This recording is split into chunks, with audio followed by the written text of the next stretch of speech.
How the hell does it know? I mean, it's the shuffler that knows, It's right? like the shuffler. Yeah, yeah. I was going to say, if you put a deck of cards next to the phone, how does the phone know which card is where It's all without these, looking at yeah. each? It's all the little cameras in the shuffler that basically tells you. So the phone is hooked up to the shuffler somehow. Yeah. Okay. But it was all kinds of differences. Like I said, and then they were using shufflers that didn't really shuffle. So if the dealer could arrange to fake the cards out, he would put it in that one and it would not shuffle, and then he would deal it out. But you're none the way. But the crazy part about all of this is you have these millionaire basketball players sitting there that are a part, allegedly, I have to say that allegedly, because they're sitting there that are a part of this like scam with the mafia guys. I can't understand why these millionaires would want to take chances on these things other than they're getting three things I could think of. Yeah. One, they're just, they figured what the hell, and they wanted to do something to make quick money or whatever. Two, they didn't have a choice. Right. And three, I forgot the third thing. Oh, it's one of those. So it's one of the first two then. Right. Yeah, but that's what a lot of people are saying, that those guys have got into some sort of gambling trouble. Right. And that because of that, they're compromised and put in these weird little positions. Or three, I remember the third thing. Three is they didn't know, and they just thought they were at a poker game. No. No. They knew. Well, I mean, the arrest warrants basically spelled out that they knew, not that they were being taken. Well, yeah, but their defense could be, I thought I was just being invited to a poker game. I don't know. Some guy said, a guy that I know said, come to this poker game. I said, sure. I like poker. I think they did it more than once, though. I think they were. Yeah, but maybe they didn't know it was a fix or whatever the hell was involved. They just didn't know why they were being invited to this thing. Maybe. And then there's a third guy. He was kind of like not a huge name. Chauncey Billups is the big name. He's an NBA coach right now. He was an NBA player. This Terry Rozier guy is also a fairly decent name. And then there was a third guy, I think Damon Jones is his name. He's wrapped up in all of this. And his big thing was he pulled himself out of a game. And he was like a bench guy, but he like faked an injury and pulled himself out of the game because he was like telling people to like bet the under on his prop bets. So essentially what happens like in like DraftKings and, FanDuel and all this stuff is you can say, oh, I think Frank will have, 4 rebounds and, 6 points and, 2 steals coming off the bench. That's right? Pretty good for me. That's really good for you. And that he was like a bench guy, but he faked an injury like 9 minutes into a game or whatever it was. So he couldn't hit the overs. So basically meaning the unders on all his prop bets were a lock. And they think he was like, I saw a clip of the game where it showed the injury and I was like, it's kind of, but he was like not a huge like star, but also like supposedly there's rumors that like he found out like he was on, LeBron James's team, and like he found out LeBron James wasn't playing way in advance and he tipped people, and then they changed like the lines and everything, and people were putting massive bets.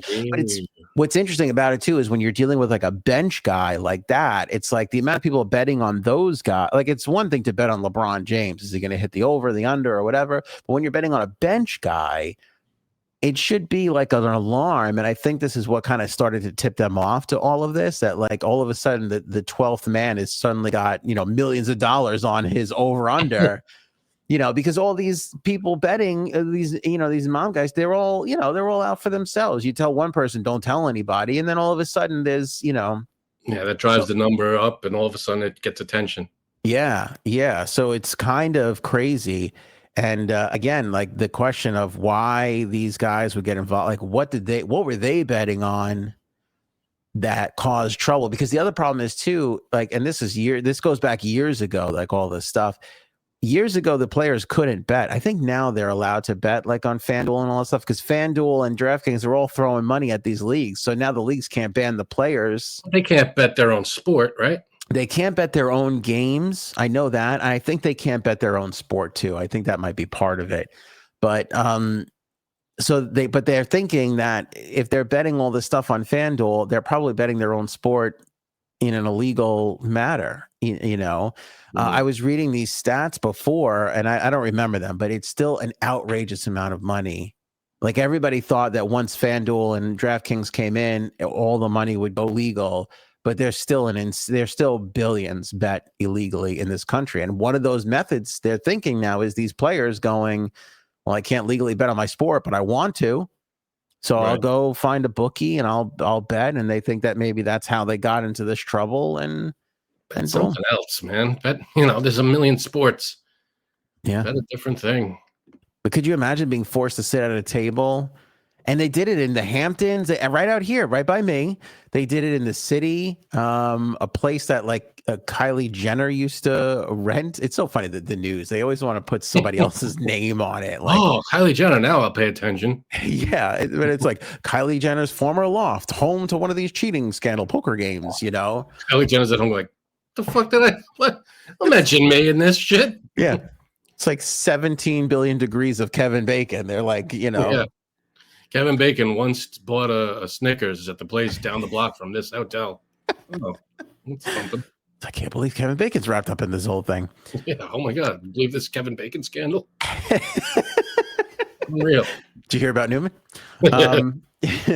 But yeah, it's like it's gotten like intense, and now they're wondering like, who else could be involved? Is there more? Was more of this happening? And what's hilarious too is they're the only ones. Yeah, right. This was essentially in The Sopranos. Like, I don't know if you remember, but there were those series. There was that season where they had the executive game, and they had Lawrence Taylor there, and wasn't Frankie Valli there or something? Frank Sinatra Jr.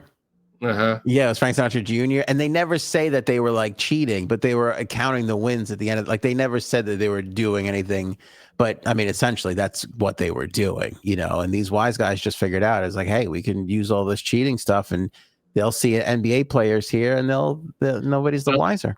I don't think they had the cameras that saw through felt in Sopranos. Not in The Sopranos, no. But I'm sure there was because it was their dealer. I'm sure he was dealing. I'm sure he was some kind of he had something going on. Yeah, totally. Or they were just taking advantage of like stupid whales. But the felt table that I saw, you could like, there's no way you would think that there's cameras underneath that can tell what cards you have. That's so crazy. Yeah, nuts.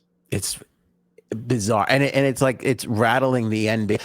It's funny. I was listening to Dan Patrick earlier, and he's like, it's actually good it was so illegal, because if it wasn't an FBI matter, he's like, the NBA would have to figure it out. But now the NBA is just like, well, this isn't it's a legal thing. Yeah, I don't tell you.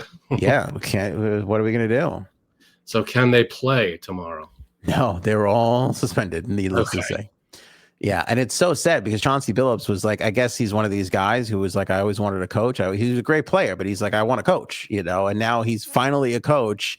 And like 2 games into this season, it's like, take a seat. You're on. Yeah, see you in court.